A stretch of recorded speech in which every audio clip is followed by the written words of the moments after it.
La question du changement climatique, c'est une question qui est constatée partout. Les conséquences sont prévisibles. Vous pouvez les constater par elle-même la communauté internationale et tout le peuple du monde constate réellement qu'il y a un changement climatique et par les inondations, il y a la température qui augmente, il y a la désertification, la sécheresse partout dans le monde. Réellement, le constat est amer. Okay. And is the REDD Plus strategy known by Congolese people, and at what level?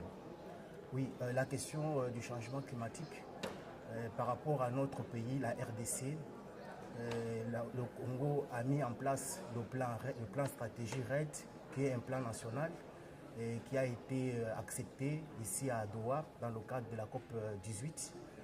Ce plan qui, en RDC, il y a eu d'abord les travaux préparatoires, du plan stratégique qui ont été validés.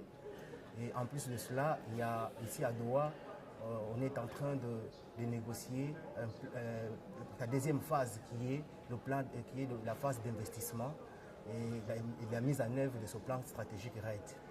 Alors par rapport à nous, la CDD qui est partenaire du gouvernement, nous remercions d'abord le gouvernement de la République de nous avoir facilité la tâche de participer à cette conférence. Il y a un petit problème, c'est la communication ou la communication de ce plan REDD et qui doit être vulgarisé dans les coins et recoins du pays parce qu'il y a des villages où il n'y a même pas d'électricité, mais il faudrait que nous, qui accompagnons le gouvernement, de pouvoir faciliter cette tâche au gouvernement, de pouvoir vulgariser dans les coins et recoins, même dans les milieux les plus reculés du pays. Oui. Et ce plan stratégique, c'est une réponse pour nous, je le répète, c'est une réponse pour la République démocratique du Congo de répondre à la question du changement climatique. Okay. Oui. D'où nous avons besoin des appuis. Le Congo a besoin des appuis pour pouvoir faire face, pour être à mesure de répondre aux besoins de la population et en même temps de jouer le rôle moteur. Parce que le Congo est au centre de l'Afrique. Le Congo possède une forêt importante. Cette forêt qui a la capacité de donner l'équilibre climatique à travers l'oxygène que tout le monde attend pour l'intérêt du monde entier. C'est pourquoi on l'appelle poumon mondial de la biodiversité. Okay, muy bien, merci. Okay.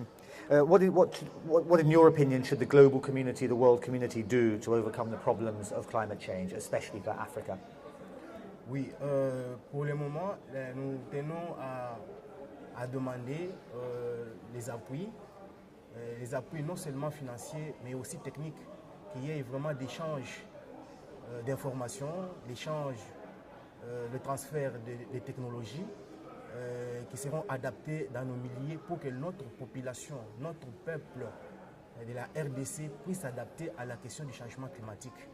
Et nous remercions une fois de plus monsieur le journaliste de nous avoir accordé cette opportunité de parler de la RDC à travers notre ONG Action communautaire pour le développement durable. Je vous remercie. Ok, merci.